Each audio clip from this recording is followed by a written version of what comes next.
Muy buenos días, muy buenas tardes, muy buenas noches. Bienvenidos a este nuevo episodio de Script Time, donde vamos a continuar aprendiendo un poco más del camino de la programación desde un punto de vista un poco más humano. En este episodio vamos a continuar con un tema al cual ya habíamos tratado anteriormente. De hecho, este es un caso un poco más práctico y específico de un tema ya tratado en un episodio anterior de Script Time, que era sobre el riesgo de las suposiciones o cómo evitar el riesgo de las suposiciones, algo así, ¿va? O el peligro de las suposiciones. No recuerdo el título exactamente, tampoco recuerdo cuántos episodios de Script Time anteriores a este, pero no importa. Lo que importa es que recomiendo escuchar aquel episodio si todavía no lo escucharon, porque en este caso vamos a revivir algunos de los temas tratados allí y extenderlo un poco a uno de los casos específicos y muy comunes, tristemente muy comunes, donde ese error sucede. Y estamos hablando sobre programar por coincidencia. Sí, es una idea que para muchos puede sonar un tanto loca, sobre todo cuando consideramos de, a ver, programar es difícil. ¿Cómo puede ser de que uno programe por coincidencia? Que uno va caminando por la vida y sin querer, oh, ups, hice un programa. No, no estamos hablando de eso. Programar por coincidencia hace referencia a crear un programa, hacer algo que uno tenía voluntad de hacer, pero que le salga sin querer. Esa es la idea principal de programar por coincidencia. Es decir, uno tenía la intención de hacer algo realmente. Y logró el resultado, pero no fue exactamente como uno lo hubiese pensado. O sea, no fue porque claramente uno lo planeó y lo hizo como correspondía, sino que sin querer logró que el programa funcione. Oh, mágico, fantástico, sigamos nuestra vida y digamos que lo hicimos. Uno diría que con eso ya estamos bien. La respuesta es no. De hecho, eso suele ser un error muy, muy grave, que de hecho vamos a ir tratando a lo largo de este episodio. Pero bueno, primero pensemos en el caso de un ejemplo. Pensemos que tenemos un campo potencialmente minado. ¿Sí? Es un campo que no sabemos si está minado o no. ¿Cómo podemos atravesar ese campo de forma segura? Y uno podría decir, bueno, vamos probando caminando y si no volamos por los aires salió todo bien. Cualquier persona con dos dedos de frente diría que esa idea es bastante mala, por decir algo. O mandaría al que tuvo la maravillosa idea al frente para que, bueno, vos decís que funciona tu método, dale, anda, a ver qué pasa. Y aún así, uno podría atravesar el campo minado sin que explote nada, porque uno increíblemente tuvo la suerte de no pisar ninguna mina. Es así de sencillo. E incluso ese ejercicio se podría repetir una y otra vez y con éxito. Hasta que algún día algún despistado se desvía levemente del camino seguro ya conocido. Y bueno, el resto es historia. En el mejor de los casos, un hospital. Pero bueno, vemos que ese plan de probar que un campo no estaba minado atravesándolo una vez no era una muy buena idea. Bueno, esto que parece un tanto ridículo, no es tanto en el mundo de la programación. Hay muchas veces en donde uno trabaja en situaciones muy parecidas. Que uno hace un programa o uno trabaja con gente haciendo programas. Entiéndase por programas como aplicaciones mobile, backend, frontend, lo que sea. Algo que requiera realmente código. Y funciona, es funcional. Y no sabemos muy bien el por qué, o creemos saber el por qué, y nosotros cómo lo probamos. Bueno, probamos dos o tres veces, si no se rompe, debe funcionar. Yo de hecho en un caso extremo, ante algo que no podíamos testear, porque eran más que nada problemas de concurrencia, y esos son mucho más difíciles de identificar, recuerdo haber dejado andando un programa que tiraba solicitudes random a un servidor, que justamente era el que estábamos nosotros desarrollando, y bueno, después de darle una paliza durante prácticamente una hora y que durante una hora no haya tirado una excepción, consideramos eso como algo exitoso. Algo que podríamos haber considerado es tener implementado a un tracking de las operaciones que se iban realizando a ver si salía todo bien. El problema es que como era concurrente, también íbamos a tener que testear esa versión, entonces no tenía sentido y lo bombardeamos con todo lo que se podía porque era un servidor distribuido y a ver cómo reaccionaba. Sorprendentemente reaccionó muy bien. Después descubrimos que tenía algún que otro errorcillo de concurrencia, pero no era lo que nosotros esperábamos. Y al final nunca se manifestaron, entonces, como era un trabajo práctico, no fue algo tan grave en particular, en ese caso. En el mundo real sí sería algo un poco más grave. Pero bueno, La típica prueba de ejecutar un programa y ver si 2 o 3 veces no falla, no es un buen método. Hacemos una calculadora. Bueno, probemos 2 más 2, da 4. 10 más 5, da 15. 100 dividido 3, da 33,3 periódico. Bueno, parece que funciona. Ya está, la calculadora funciona siempre. No, quizás si le ponemos el punto, porque podemos escribir 15,5 en una calculadora. Si le ponemos 2 veces el punto, también se permite escribir 2 veces el símbolo punto. Y después cuando intenta leer el número, bueno, crashea todo. Ese es un ejemplo clásico de hemos probado muy superficialmente. Entonces nosotros muchas veces hacemos la suposición o sacamos la conclusión, acá donde se conecta con el episodio anterior, de que las cosas funcionan en base a algo no tan fuerte teóricamente. No podemos demostrarlo, pero parece ser lo suficientemente bueno, al menos hasta ahora no falló. Bueno, eso es programar por coincidencia. Asumimos que debe estar bien porque probamos un par de veces. Es un ejemplo clásico y eso es cómo se relaciona. O sea, el error es siempre el mismo. Hacer una suposición errónea y eso nos puede salir muy caro porque, a ver, pensemos en cómo se puede programar por coincidencia. Trabajamos en un equipo. Somos varias personas desarrollando un software, lo que sea, no nos importa. Entonces yo pongo una funcionalidad y otro pone otra funcionalidad y otro pone otra funcionalidad y yo voy a poner una funcionalidad y vamos agregando más y más y más cosas y obviamente mis compañeros de la misma forma en que yo hago confío en los demás y digo está bien, yo asumo que la función que dice agregar a una lista o mostrar botón o lo que sea o mostrar alerta sería más coherente, hacen lo que dice.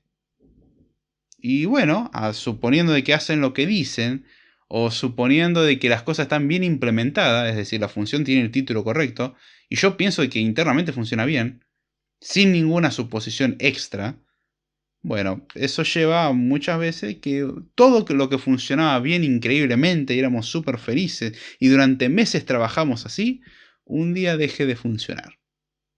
Sin razón alguna. Uno diría, pero ¿qué pasó? O sea, ¿qué se rompió? ¿Qué cambiamos para que se rompa? Y hay veces en donde es un cambio que se incorporó, el que rompió todo, y hay veces en que literalmente no se tocó nada y de repente se rompe todo.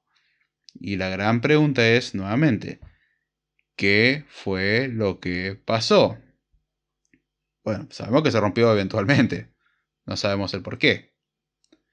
Y el temita es que muchas veces esto sucede porque el que escribió el programa tampoco sabe el por qué funcionaba el programa. Uno diría, pará, entonces no sería yo parte culpable de todo esto. Puede ser, o no. O sea, yo supuse que lo que hizo alguien más estaba bien. Mi suposición fue errónea. Ahora, ¿por qué eso que no funcionaba bien estaba ahí? Es la pregunta. Esto no es para apuntar con el dedo a nadie, pero es algo a tener muy en cuenta. Hay que tener cuidado en lo que uno confía de lo que hacen los demás. De la misma forma, uno tendría que desconfiar de uno mismo y no decir, bueno, yo leo el código y para mí tiene sentido. Esa es una clásica. Para mí tiene sentido. Yo lo leo y está bien.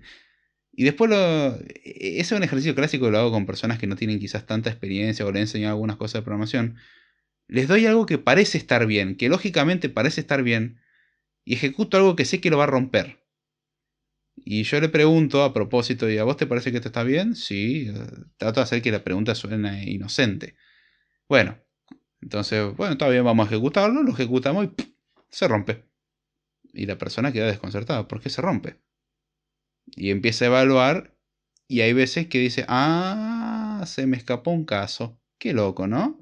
Bueno, lo mismo puede pasarnos. No es algo que uno esté exento a pesar de los años. A pesar de los años uno podría reducir las chances con que esto sucede. Pero es un problema que sucede. Y muchas veces el problema se da porque el que escribió el código literalmente no sabe muy bien por qué funcionaba. Obviamente en este momento se está haciendo la pregunta del por qué no funciona.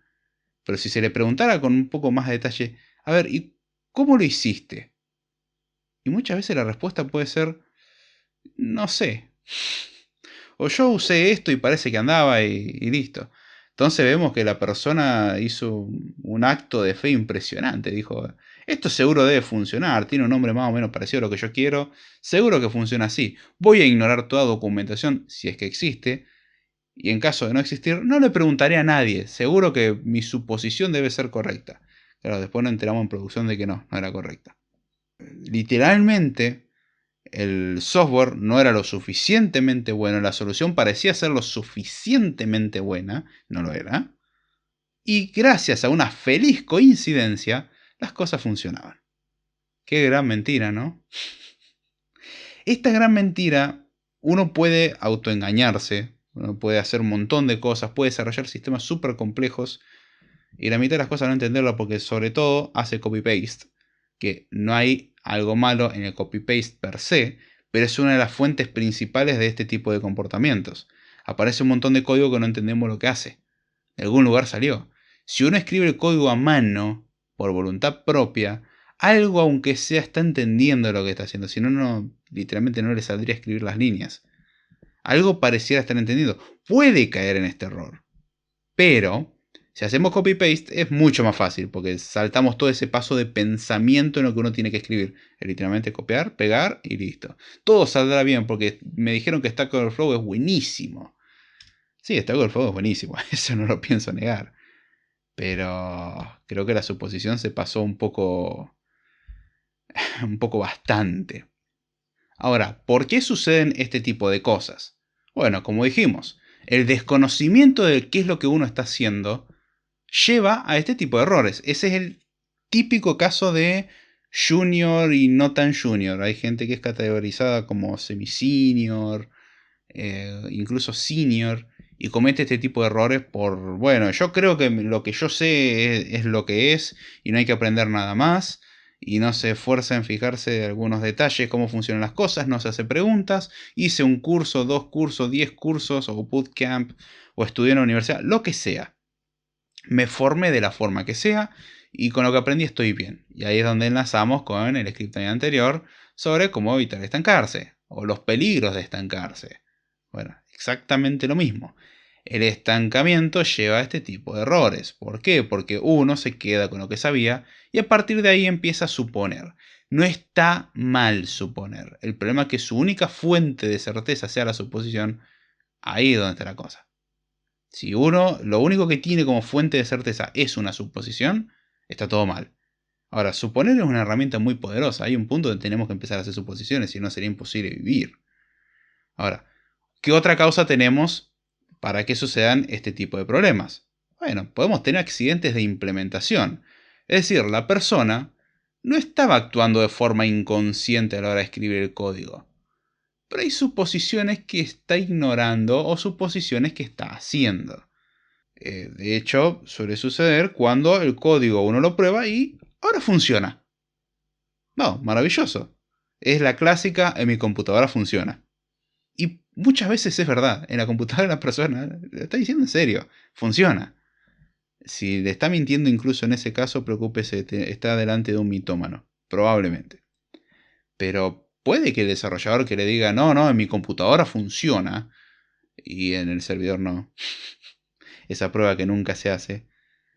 Hay veces que dan ganas de agarrar un poco del cuello a la persona que agarra, pushea, manda a producción cosas sin siquiera haberla ejecutado. No digo testearla, ejecutarla o compilarla, algo tan simple. Me ha pasado de proyectos en donde se han hecho merge conflicts y que literalmente, bueno, sí, hice el merge y lo mandé y de repente al rato como, che, no está funcionando la aplicación, ¿qué pasó?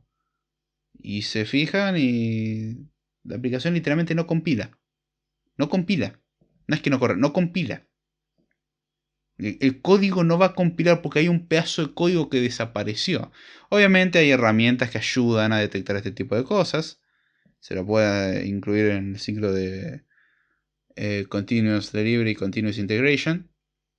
Donde se ejecuta aunque sea un test que pruebe, no sé, compilar. Está bueno.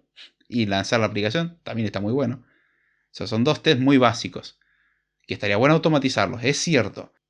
Pero aunque sea uno, tendría que tener la mínima precaución de, no sé, revisar de que el proyecto, aunque sea, corre. No digo que funcione bien, corre. Es la típica suposición de, bueno, a mí me funciona ahora, debe funcionar siempre. Puede darse por muchas cuestiones, acá mencioné algunas. Y hay veces en donde uno se sostiene sobre ciertas condiciones las cuales no puede garantizar. Cuando uno está en un equipo local, claro, funciona todo bien. Este es el clásico ejemplo de mi computadora funciona porque corro en localhost, ahora lo corro en un servidor, donde múltiples personas pueden hacer requests al mismo tiempo y se rompe todo, porque la cosa no era muy concurrente que digamos. Entonces, localmente la prueba se hace de a uno. Ahora lo ponemos en una prueba de verdad, en una ejecución, donde tiene un poco de carga de procesamiento y nos damos cuenta que o el proceso es ultra pesado, o demora mucho en responder. Es el problema de probar cosas localmente. Está bueno para desarrollo, pero las pruebas hay que hacer también en entornos reales. Entonces hay que tener mucho cuidado con eso. Algunos casos de este tipo de suposiciones suelen ser incluso casos border, se los conoce como casos límite. Es un caso muy, muy, muy, muy, muy raro que suceda, pero puede darse el caso. O incluso estar basado en errores no documentados o comportamientos no documentados. Errores no documentados está dentro de comportamiento no documentado. Dígase, el programa hace lo que se supone que tiene que hacer y algo más. Y ese algo más puede estar interfiriendo en algún otro lugar. Por ejemplo, modificar un registro, lo que sea, que después lo utilizamos en otro lugar para tomar otra decisión, típico caso de singletons.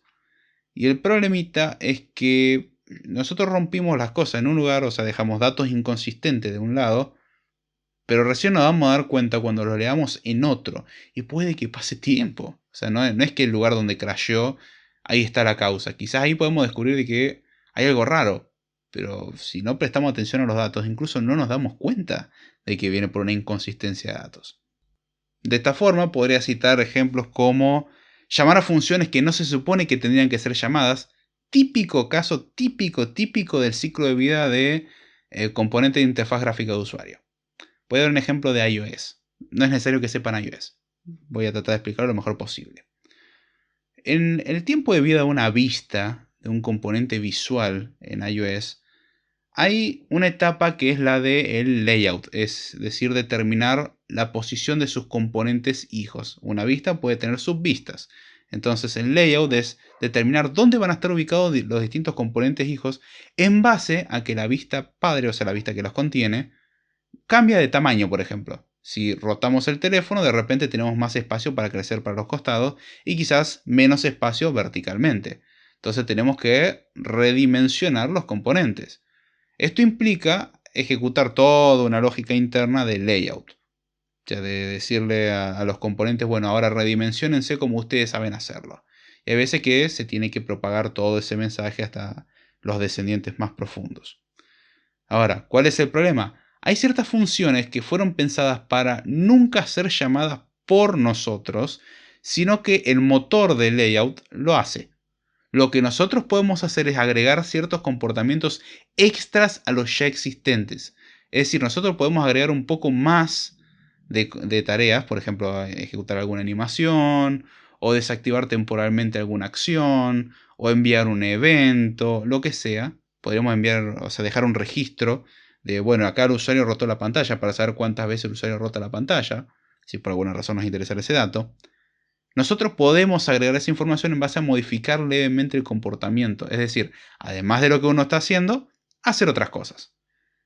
El problemita se da cuando esas funciones uno las invoca manualmente. Ejemplo de eso, en iOS hay una función llamada layout subviews. O sea, aplicar el layout a las subvistas.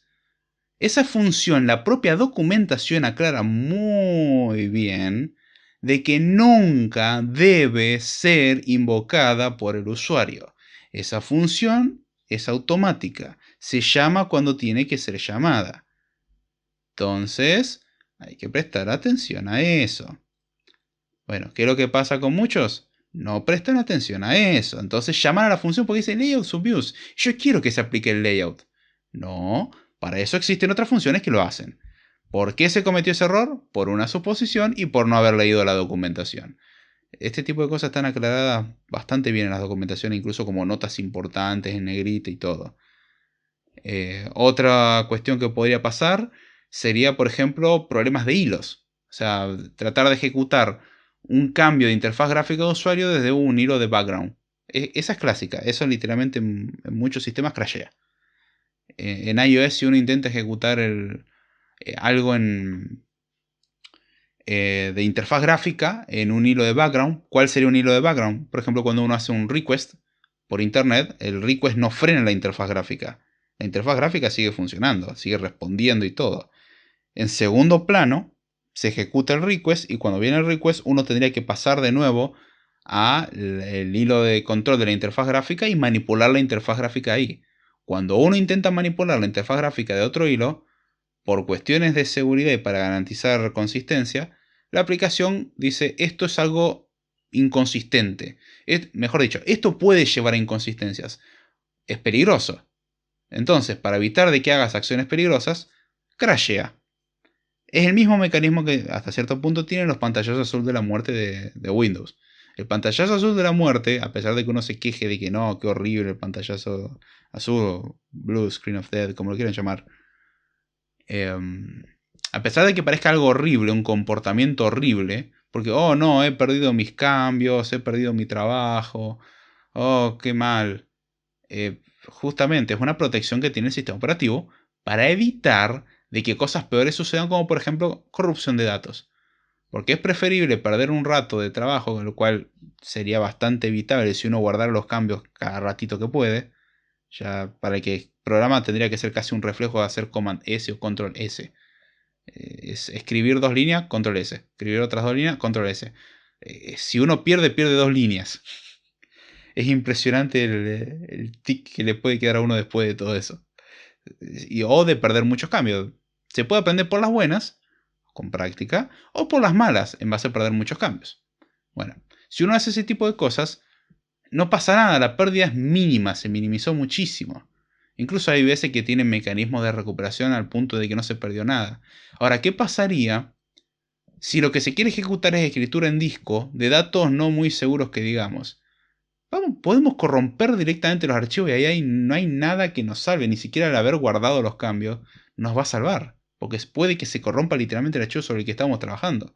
Para evitar eso, el sistema operativo cortó por lo sano, dijo, esto se puede descontrolar, no puedo garantizar nada a partir de acá, porque puede que todo funcione bien o puede que todo se rompa.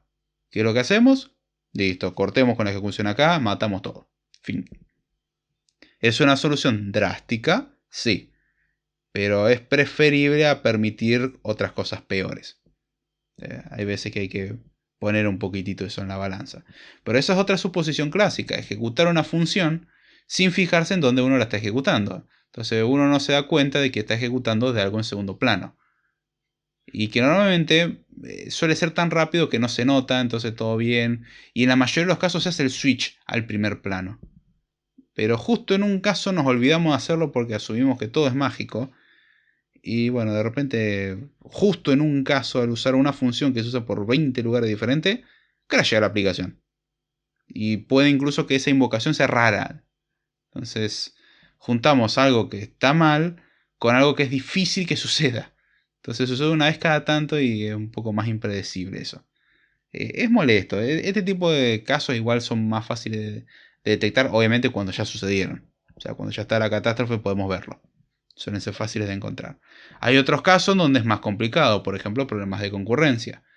Nosotros probamos todo localmente, somos felices, probamos en un mundo ideal, pero después probamos en un servidor real cuando lo empiezan a bombardear un montón de usuarios con request y termina pasando de que la aplicación no sabe qué hacer o empieza a tener datos inconsistentes porque lee un dato obsoleto.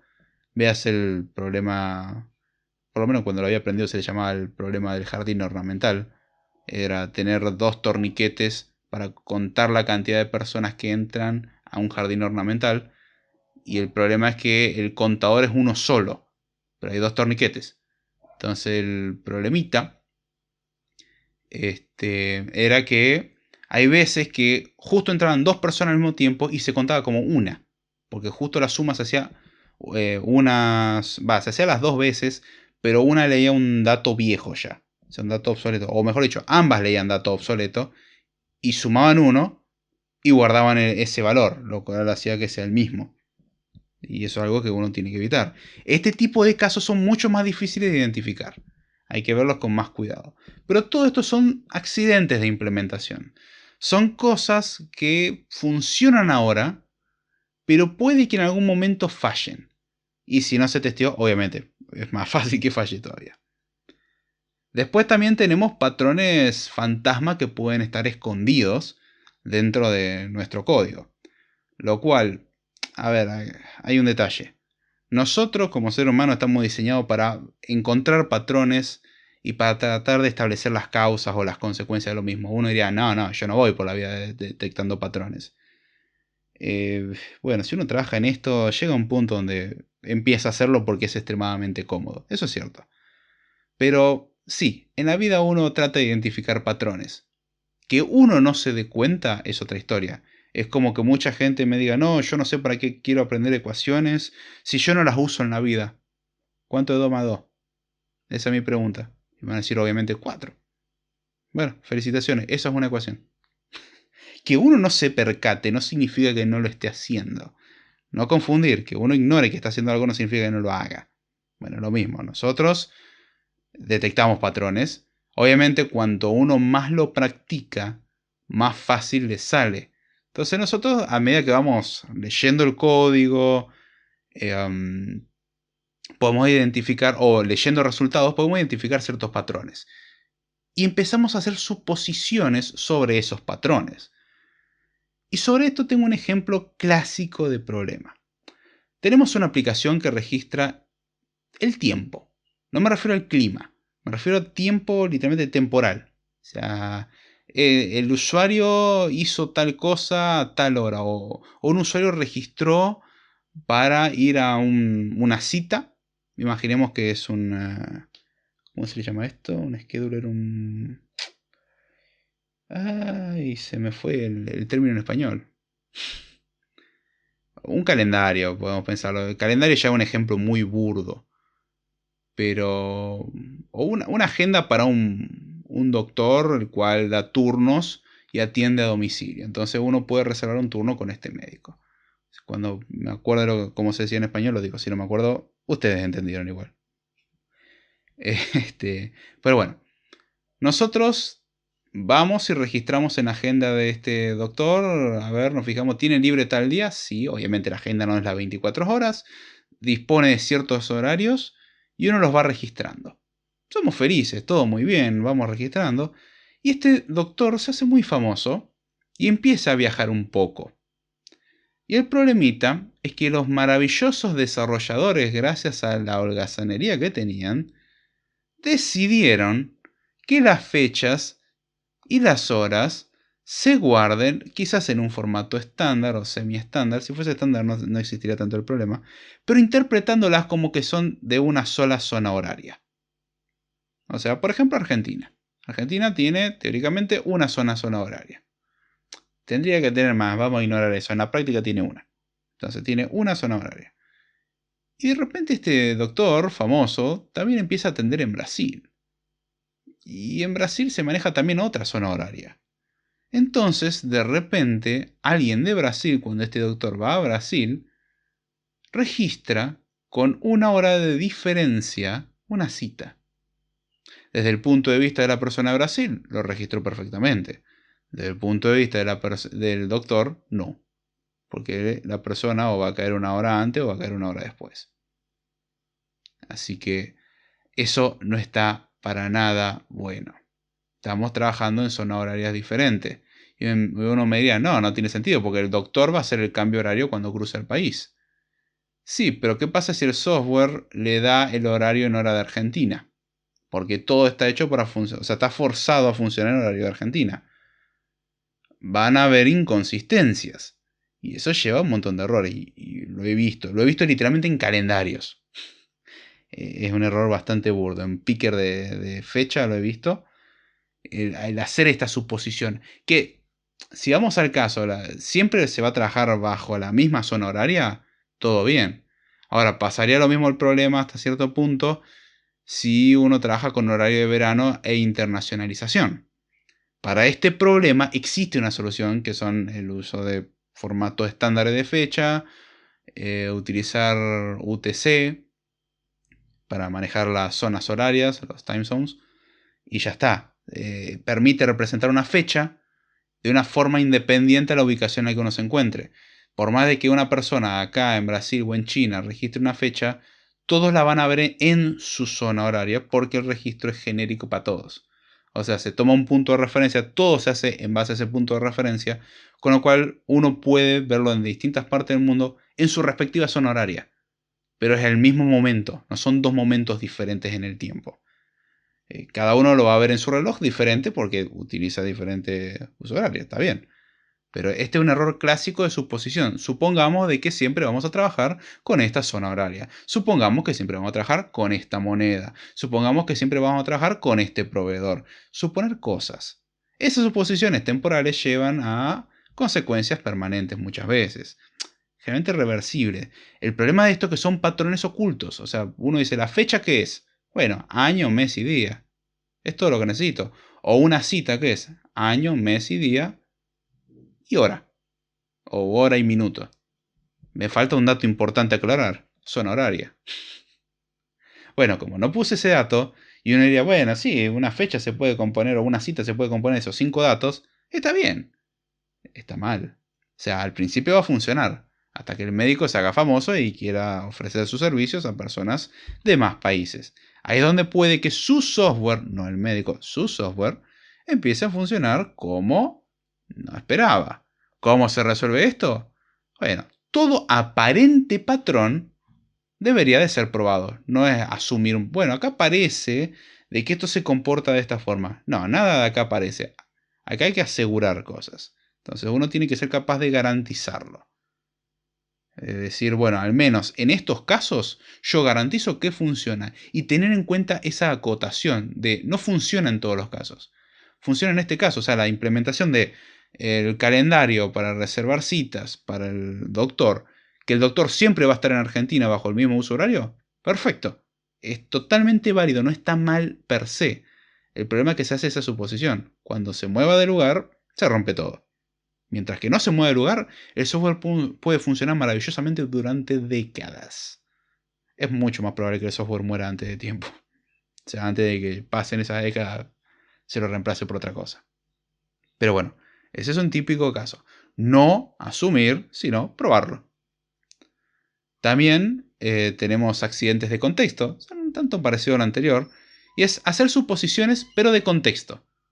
Lo anterior también podríamos llamarlo contexto, pero en este caso es más de configuración de proyecto. Por ejemplo, ¿se asumió algún idioma en particular? ¿Se asumió que se tienen ciertos permisos para accionar? ¿Se asumió de que tiene que haber ciertos archivos presentes para que esto pueda ejecutarse? Son suposiciones que uno puede hacer en base al contexto del proyecto. Y uno diría, ¿y a mí qué me importa el idioma en el que está la computadora? Sí, podría importarme, porque por ejemplo, si tenemos una instalación de Linux en donde las carpetas están en español, porque uno decidió configurar el sistema operativo en español cuando el desarrollador lo hizo en inglés, y algún mágico dijo, no, a mí me gusta en español porque es más cómodo para mí, o sea, otra persona que no es el desarrollador, claro, el software va a estar buscando una carpeta llamada desktop, o una carpeta llamada downloads, o una carpeta llamada documents. ¿Qué es lo que se encuentra? Escritorio, descarga y documentos. No son la misma. Este tipo de cosas son mitigables. De hecho, en Windows, si el sistema operativo está en español, las carpetas donde se guardan las cosas tienen los nombres en inglés. Ahora, desde el punto de vista del usuario, están en español porque son accesos directos. Pequeño detalle. En Linux no me acuerdo cómo quedó últimamente, pero podía darse el caso. De hecho, si uno cambiaba la configuración de idioma del sistema operativo, ya sea de español a inglés o de inglés a español, una de las primeras cosas que pregunta es, ¿querés renombrar las carpetas que tenés en la home? Y eso es importante. Si el software depende de los nombres de esas carpetas, acá vemos datos de los cuales uno depende y pueden estar medio ocultos. O sea, porque nada lo explicita. Uno asume de que funciona así y en la mayoría de los casos funciona así. Hasta que alguno iluminado pone el sistema operativo en español y de repente el software empieza a funcionar mal. Todo esto estaba asumiendo una configuración dada. ¿sí? En uno, o sea, en los patrones fantasma vemos cómo hay ciertas suposiciones un tanto ocultas en el sentido de, o sea, ambos son casos de suposiciones ocultas. Uno en base a un aparente patrón, el cual termina siendo mentira. Y en el caso de los accidentes de contexto es, bueno, vamos a suponer ciertas configuraciones en particular. Vemos la diferencia. Uno es un aparente patrón, el cual nunca lo demostramos. Podemos encontrarnos con excepciones al patrón. Ahí es donde se rompe. Y los accidentes de contexto son justamente configuraciones que asumimos. Configuraciones que uno puede hacerla o pueden venir de afuera. Podemos asumir de que hay ciertos comportamientos externos, que hay ciertos programas instalados, y en base a eso nosotros sobrevivimos. Es como ejecutar un archivo de bash en Windows cuando no tenemos el Linux Subsystem for Windows ni ningún intérprete de bash. No va a funcionar. ¿Por qué? Porque asumimos en ese script que tenemos bash. O cuando intentamos usar ZSH cuando estamos usando bash. Ok, hay muchos comandos que tienen en común, pero hay otros comandos que no. Y bueno, algunas cosas van a funcionar y otras no. Y en ese caso son accidentes de contexto. ¿Por qué son accidentes? Porque muchas veces uno asume estas cosas, ni siquiera las piensa, y de momento las cosas venían funcionando por mera coincidencia. Porque uno suponía de que, bueno, a ver, lo probé acá, funciona, debe funcionar en todos lados. Nuevamente, no. Vemos que constantemente se repiten ciertos patrones, valga la redundancia. Vemos cómo asumimos cosas sin probarlas. Vemos cómo no preguntamos, vemos cómo no leemos. O sea, viene de pensar de esto debe funcionar así, entonces avancemos a partir de esa premisa. O incluso directamente del completo desconocimiento de no sé cómo funciona esto, yo copié, pegué y funcionó. Y capaz que el código sí funciona, en un caso muy específico. Uno jamás contempló otras cosas. Y también se da por tener ciertas cuestiones medio ocultas, ciertas cosas no tan documentadas, clásico, de bueno, esto funciona bien siempre y cuando lo ejecuté desde el hilo de interfaz gráfica de usuario. Algo que no se aclara, entonces uno lo invoco así nomás. Si uno es un poco juicioso, revisa un poquito. O dice, a ver, esto va a cambiar la interfaz gráfica. Me voy a asegurar que se ejecute en el hilo de interfaz gráfica. O acá, esto que se va a ejecutar, ¿va a ser en el hilo de interfaz gráfica o va a estar en otro hilo? Bueno, a ver, fijémonos. En otros casos uno puede tener una función la cual haga la simple operación de asegurarse que corre en el hilo principal. Y si está en el hilo principal simplemente lo ejecuta, y si no está en el hilo principal, bueno, dice, cuando vayas al hilo principal ejecuta esto. Entonces, es una forma muy sencilla de no tener que fijarse todo el tiempo. Clásico. El lenguaje donde se puede, se hace. Una especie de ensure main thread o algo por el estilo. Pero bueno, vemos que los problemas vienen de hacer malas suposiciones ya a nivel un poco de desarrollo más avanzado. No son tanto de yo asumí mal el valor de una variable, sino más en su conjunto. Supuse directamente ciertos comportamientos incluso más relacionados a lo externo, no a lo interno. Vemos que tiene una relación con ese podcast anterior, pero expande a un caso más particular. Ahora, ¿cómo evitamos esto? Bueno, regla número 1, no asumir, probar. Dígase, demostrar de que realmente la suposición es correcta. Puede que uno se tope con la desagradable sorpresa, y agradable al mismo tiempo, de que la cosa no se comporta como uno esperaba. Es desagradable porque, bueno, las cosas no funcionan como yo esperaba, pero es agradable porque lo detectamos a tiempo, no lo detectamos en un lugar peligroso. Es casi metemos la pata, pero no llegamos a eso. Entonces, ¿cómo se lo demuestra? Bueno, escribiendo código más limpio, revisando la documentación que las cosas sean así y testeando. Este último paso puede no ser del todo obligatorio. No se malinterprete, no significa que no sea útil. Significa úsese sabiamente y hay veces donde no sería del todo necesario. O sea, si no lo testeamos funcionaría bien igual. Pero está bueno que haya alguna herramienta que nos indique de cuándo se rompió algo. Entonces, y simplemente probarlo. De asegurarse de que funcione en los casos que al menos nos interesa. Otra cosa que podemos hacer para prevenir esto. Siempre ser consciente de lo que se hace. No hacer nada porque sí. O sea, no programar por coincidencia. No es, bueno, yo junté todo esto y de repente anduvo. Más que bien, magia. Si uno puede leer todo lo que hizo y entenderlo, eso es otra historia. Pero si uno empieza a juntar un montón de piezas y parece andar, o sea, uno no puede explicar exactamente qué es lo que está pasando, probablemente esté mal. Un buen criterio a tener en cuenta es, a ver, ¿puedo explicarlo? ¿Puedo explicárselo a un compañero con menos experiencia? Si la respuesta a alguna de estas preguntas, o ambas, es no, si alguna implica el ambas también, pero se entendió.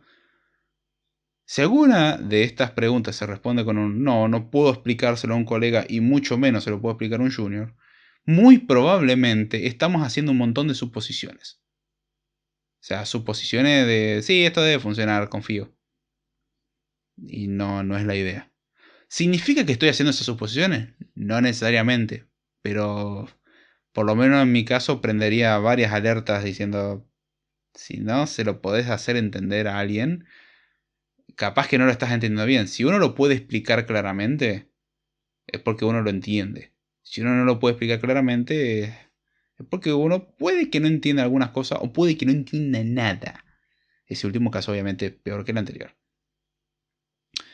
Otra recomendación, no escribir código a oscuras.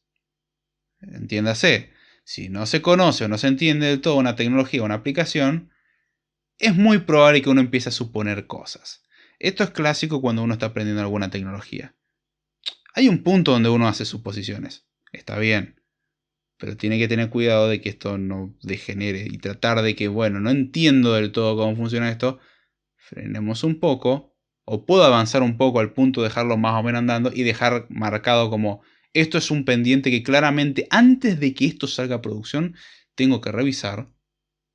Entonces, bueno, llegó el momento, si puede ser en ese momento mejor, si no en el momento que corresponda, antes de mandar a producción, lo revisa para ver si lo que hizo estaba bien. No porque aparentemente funcionó 2 o 3 veces está bien. Puede que sí, pero esa no es la demostración, no es la prueba. Ahí es donde tiene que ir uno y fijarse a ver, sí, lo estoy usando bien, maravilloso. O puede que se encuentre que lo está usando mal. Si empieza a ver que sobre el mismo tema acumula una y otra y otra y otra y otra y otra cosa que tiene que revisar, capaz que le convenga frenar y estudiar un poco más ese asunto en particular.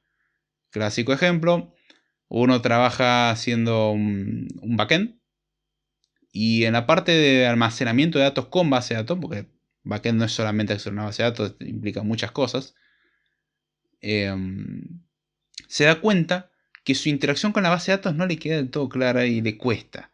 Es una señal que probablemente los conocimientos sobre base de datos no sean del todo completos. Quizás lo que conviene es detenerse un poco y aprender un poco más de base de datos, aunque sea sobre lo que esté relacionado a lo que uno va a hacer. Mínimo, no es necesario profundizarlo todo. Hay que saber dónde poner un límite y decir, bueno, por ahora esto es suficiente. Puedo continuar porque tengo las herramientas necesarias. Está bien acumular un poquitito de deuda de conocimiento. Un poquitito. El problema es cuando uno acumula y acumula y acumula y no lo resuelve. Entonces, entiéndase, úsese con cuidado. Acá es un arte todo esto. Otra cosa que uno puede hacer para evitar este tipo de situaciones, tener un plan. No operar a ciegas nuevamente. Vemos que todo tiene más o menos lo mismo. No hacer las cosas a lo tonto, no hacer las cosas a ciegas, sino hacer las cosas a conciencia y pensándolas. Planear un poco qué es lo que uno quiere hacer. No es necesario planear hasta el último detalle, de hecho eso es una condenación. La idea es planear general, entender a grosso modo qué es lo que uno quiere hacer. Bueno, quiero hacer una página web, ¿qué necesito? Frontend y backend. Quiero hacer una aplicación mobile, ¿qué necesito? Frontend y backend. Yo la voy a desarrollar para Android nomás. Bueno, ¿cómo la voy a hacer nativa? Bueno, la quiero hacer nativa. Perfecto. Significa que tengo que saber Kotlin o Java, lo que sea. Tengo que saber hacer request a mi backend. Y yo sé que mi backend voy a interactuar con el exterior con una API REST, porque es el formato que me resulta cómodo. Y esa API REST internamente va a manipular una base de datos, por ejemplo, o algo en un file system, o se va a comunicar con otra API, lo que sea. Pero tener ese plan, aunque sea, si uno no entiende la estructura general, y mucho menos creo que vaya a entender la estructura más específica que tiene un montón de detalles. Otro consejo o criterio a tener en cuenta, depender de las cosas confiables. No depender solamente en suposiciones. Y ante la duda, asumamos lo peor. O sea, si no podemos garantizar algo, pensemos el peor de los casos. Preparémonos para lo peor. Porque si vamos pensando, ay no, el optimismo. Sí, cuando te crashea el servidor en producción, el optimismo se te va por un caño. Y sobre todo cuando ese crasheo se repite una y otra y otra y otra vez. Y eso implica pérdida de miles de dólares. Y es como, jaja, mi optimismo me salió muy caro. Tendría que haber pensado 5 minutos las cosas. Otra cosa, si nuestras funcionalidades están pensadas para ciertos casos acotados, bueno, esos casos acotados, esos casos que se suponen, por ejemplo, esta función tiene que ser sí o sí invocada en el hilo principal. Esas suposiciones no pueden quedar implícitas. Tienen que ser explicitadas para que tanto uno en el futuro, cuando no se acuerde de este pequeño detallito, más bien pequeño gran detallito, o algún compañero lo vea a futuro, sepa de que tiene que prestar atención a ese detalle, que no es una función pensada para invocarse así nomás. El ejemplo que di de la función de layout, que solamente el sistema de layout invoca, pero uno puede agregar funcionalidades en base a hacer un override, eso tiene que ser aclarado. No puede ser de que, bueno, magia, yo me tengo que enterar porque sí. Yo tengo que leer la mente del desarrollador. Las cosas que quedan implícitas, es muy importante explicitarlas de esto funciona, pero bajo estas condiciones. En el sistema de calendario que suponía funcionar con la misma zona horaria, uno podría decir es una mala decisión hacerlo así, estaría bueno hacerlo genérico. Sí, pero si uno aclara explícitamente de que se asume de que siempre se va a trabajar en la misma zona horaria, es válido. No me parece la mejor solución, es válido, pero está aclarado, es explícito de que uno tiene que tener mucho cuidado de que no funcione en otras zonas horarias. Tener cuidado. Otra cosa importante es esas mismas suposiciones que documentamos, y estaría bueno incorporar algo que si lo rompemos, o sea, si violamos la suposición, nos avise, una alarma. Bueno, para eso, incorporar casos de test puede ayudar. O sea, si uno hace los casos de test como corresponde, note esa suposición a su vez, uno puede hacer de que estas suposiciones no queden como mera documentación que puede uno ignorar, sino que literalmente cuando uno ejecute los tests, el test falla, porque uno acabó de violar la suposición. Esa suposición tiene que quedar explícita tanto en documentación como tiene que quedar explícita en un test. Entonces, si seguimos respetando la suposición, todo va a salir bien. Si rompemos la suposición, el test se rompe. Entonces, es como que salta un fusible. Las cosas nos salvamos antes de que llegara un caso crítico donde esto sí va a ser un problema. Nos enteramos a tiempo. Evitamos una tragedia, básicamente. Otra cosa importante, priorizar. Es muy común, sobre todo esto lo veo más en frontend. Uno está aprendiendo a hacer páginas web. Y entonces quiere incorporar alguna funcionalidad o quiere incorporar carga dinámica de información. Y se centra mucho en, "Oh, no, voy a hacer que el título se vea bien. Quiero que, no, el título más a la izquierda, no, un poco más, no, vamos a poner un negrito, no, negrito quedó muy grueso, vamos a poner un intermedio, le voy a cambiar la fuente, voy a cambiar el fondo, no, el fondo no me gusta". Y se pone a revisar un montón de cuestiones estéticas. ¿Qué es lo que venimos a hacer? Es la pregunta. Implementar una carga dinámica de datos. Cuando esté todo a grosso modo terminado, ahí refinamos los detalles. Hay que aprender a priorizar. Las cosas importantes suelen tener suposiciones importantes. Las suposiciones importantes tienen que estar bien respaldadas. En cambio, las cuestiones visuales son cosas mínimas.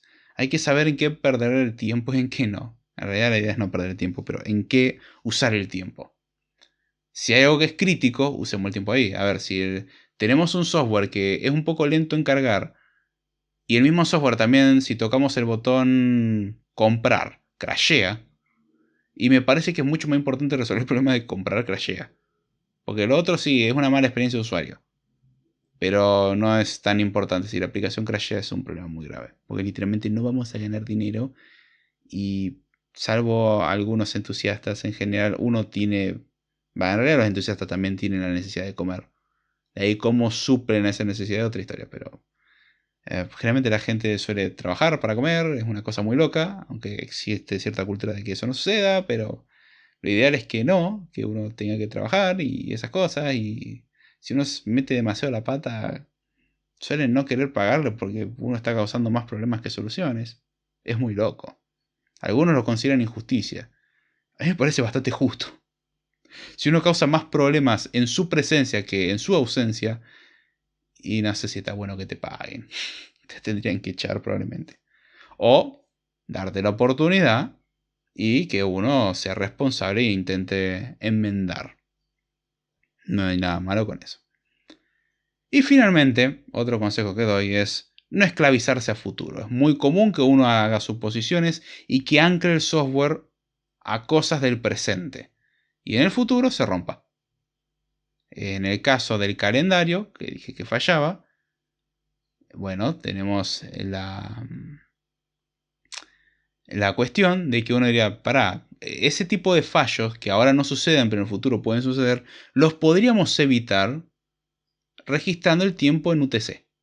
Entonces, aunque de momento solamente funcionemos en un país, el incorporar el cambio a soporte multipaís es muy sencillo. En cambio, en lo otro, si hacíamos la suposición, tenemos que de repente tomar todas las fechas que están actualmente registradas en la base de datos y modificarlas para que estén en el nuevo formato. Es una tarea pesada. Si es eso, no es tan grande la cosa. El problema está cuando también tenemos aplicaciones mobile, las cuales tienen código para enviar información en esa codificación que no estaba tan buena. Entonces de repente tenemos versiones viejas de la aplicación que nos van a seguir trayendo información con ese formato raro. ¿Podemos mitigarlo? Sí, hacer que si nos viene una fecha que no aclara la zona horaria, asuma la zona horaria que hubo por defecto. Pero si uno lee el código queda como, esto parece un parche. Y sí, lo es. Lo ideal es que no sea necesario. Entonces, si bien en este caso la modificación es relativamente sencilla, esto puede escalar mucho, sobre todo cuando las suposiciones fueron más graves. Hay que tener mucho cuidado por simplificarnos la vida hoy, no tomar medidas o tener en consideración cosas muy restrictivas. Me pasa, hasta el día de hoy incluso, de ciertas suposiciones, ciertas decisiones de diseño que se tomaron a la hora de implementar ciertas librerías que comprometen la forma de trabajar, de decir, ay, estaría tan bueno que no hayan hecho esta suposición. Ejemplo, binding bidireccional versus binding unidireccional. Hay veces que uno quisiera poder hacer un binding bidireccional, pero no, fue pensado para ser unidireccional y no se lo puede cambiar sin hacer cambios drásticos por todos lados. Y esa es una decisión muy costosa.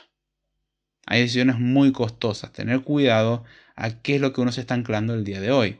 Recuerden, let your software be soft. O haz que tu software sea verdadero software. Referencia a Script Time anterior. Qué manera de tirar referencias. Estoy seguro que me comí alguna.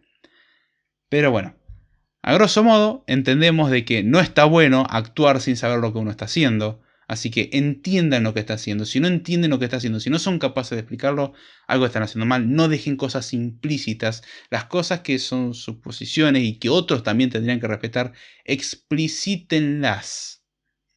Ya sea en el nombre de la función. Está bien. En un caso de test, en documentación, en los medios que sean necesarios, pero tienen que ser explícitas. Y bueno, a grosso modo esto sería todo por hoy. Un crédito que casi se me pasa a comentar. El tema está inspirado en una de las secciones una de las secciones, uno de los temas que trata, para la redundancia, el libro The Pragmatic Programming 20th Edition. Lo tomé.